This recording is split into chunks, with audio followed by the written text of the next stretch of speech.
ସକାଳର ଜଳଖିଆଟି ଯଦି ଟେଷ୍ଟି ବନେଇବା ପାଇଁ ଚାହୁଁଛନ୍ତି ତାହେଲେ ସୁଜିରେ ତିଆରି ଏ ଜଳଖିଆଟିକୁ ନିଶ୍ଚୟ ଥରେ ବନାନ୍ତୁ।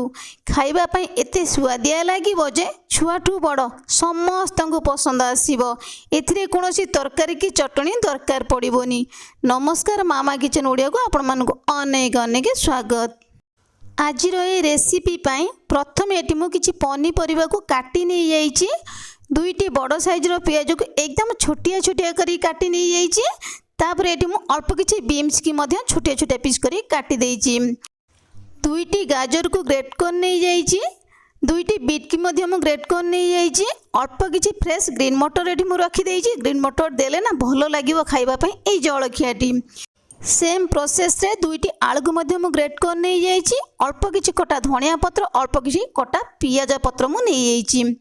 यही सबू पनीपरिबा भितरु जेकोसी पनीपरिबा आपण मानकर पसंद आपण माने देबे। जेकोसी पनीपरिबा आपण मानकर पसंद नुह आपण माने न देई मध्य पारिबे। तापर एबे आमे देई दबा 2 कप सुजी। एकदम पतला दाना वाला सुजी नबा। जदि आपण माने मोटा दाना वाला सुजी नेउजंती कोन करिवे ना हल्का टिके ताको ग्राइंडिंग करिकि नै जिवे। एमितिरे भी छुआ माने पनीपरिबा खाइबा पई बिल्कुल पसंद करंती नाही। किंतु जदि आमे सब पनीपरिबा को एई भली भाबरे बनेइकी ए जळखियाटी को बनेइबा ताले छुआ माने खुशी खुशी रे खाई देबे। एबे आमे देई दबा स्वाद अनुसार लुण आधा छोटो चामच। अल्प टिके आमे दबा हळदी गुंड, भलो कलर आसीबो। तापर एबे आमे देई दबा जो कप रे मापिकी नेइथिले आमे सुजी 2 कप, सेम कप रे मापिकी दबा फ्रेश दही 1 कप। এই জলখিয়ারে আমি বিলকুল भी পানি দবানি। পানি দেলে এই জলখিয়াটি খাইবা পাই বিলকুল भी ভালো লাগিবনি। এইটি এবে আমি দেই দবা 2টি কটা কঞ্চা লঙ্কা। ইয়াকু এবে আমি হাতরে ভালো ভাবে মিশাইকি গোলেই নেই ଯିବା। দহি সুজি সবু পনিপরিবা আমরা বড়া ভাবে গোলে হইଯିବ। তো গোলে হই গলা পরে এইভଳି ভাবে আমি গুলা বনেই নেই ଯିବା। হাতরে আমার বিলকুল লাগিবনি। এইভଳି ভাবে গুলাটা আমার বনেই ଯିବ। जेतिकी मु पनीपरिबा नहीं थीली सेही अनुसार 2 कप सुजी 1 कप दही एकदम परफेक्ट।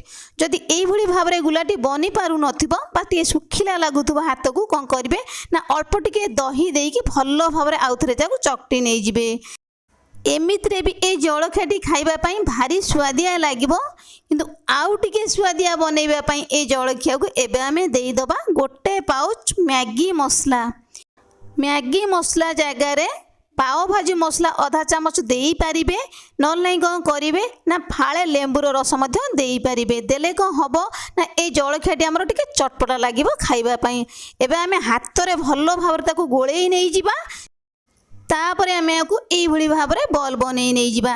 जेमिति शेप आपण मानकर पसंद आपण माने सेमिति शेप देकी ए जळखिया को बनेई पारिबे। तो सेम प्रोसेस रे आमे एई भली भाबरे बनेकी रेडी कर दबा। तो सेही टाइम भीतर एठी मु तेल को गरम करने जाइथिली। गोटिए गोटिए गुला को आमे एई भली भाबरे देई दबा। एमितिरे भी सुजी रे आपण माने विभिन्न प्रकारर जळखिया बनेइथिबे। सुजी आलू रे जळखिया बनेइथिबे, खाली सुजी की नेकी जळखिया बनेइथिबे। एमिति भी सुजी रे विभिन्न प्रकार जळखिया आपण माने बनेइथिबे। किंतु सुजी दही एई सब पनीपरिबा को देकी एई भली भाबरे जळखियाटी जदि आपण माने गोटिए थर बनेइबे खाइबा पई एते स्वादिया लागिबो जे एई जळखियाटी सप्ताह को 3 रु 4 थर आपण माने निहाती भाबरे बनेइबे। एबे हमें कोन करिबा ना गैस रो फ्लेम को मीडियम रखिकी 4 रु 5 मिनिट आमे छाड़ी दबा। 4 रु 5 मिनिट परे आमे जळखिया को लेउटेई नै जिबा। तापरे आमे आउ 4 मिनिट छाड़ीबा। गैस रो फ्लेम को लो मीडियम ही रखिबा। एई भली भाबरे गैस रो फ्लेम को मीडियम आउ लो मीडियम रखिकी बनेले ए जळखिया टिकी कोन हबो ना ऊपर एकदम क्रिस्पी बनिबो आ भितरटा ए जळखिया एकदम सॉफ्ट बनिबो। एठी एबे हमर ए जळखिया हेई गलानी। आमे ताकू बाहर कोन नै जिबा। तो सेम प्रोसेस रे आमे सबु जळखिया को एई भली भाबरे बनेई नै जिबा। एठी एबे हमर रेडी हेई जाईची गरमा गरम सुजी रे तयारी एकदम हेल्दी जळखिया। तेबे मोर प्रिय दर्शक बंधु वीडियोटी की स्किप न करी फुल वॉच करिवे। फुल प्रोसेस रे बनेइबे, खाइबे और समस्त को खुआइबे। तेबे आशा करी आज रेसिपीटी आपण मानकु पसंद आसीबो। जदि पसंद आसीबो चैनल को लाइक शेयर और सब्सक्राइब करिबा पई बिल्कुल भूलिबेनी। रहिबी नमस्कार। पुणी आमे देखा हबा नुआ रेसिपी सहित नुआ गोटे सुंदर वीडियो रे।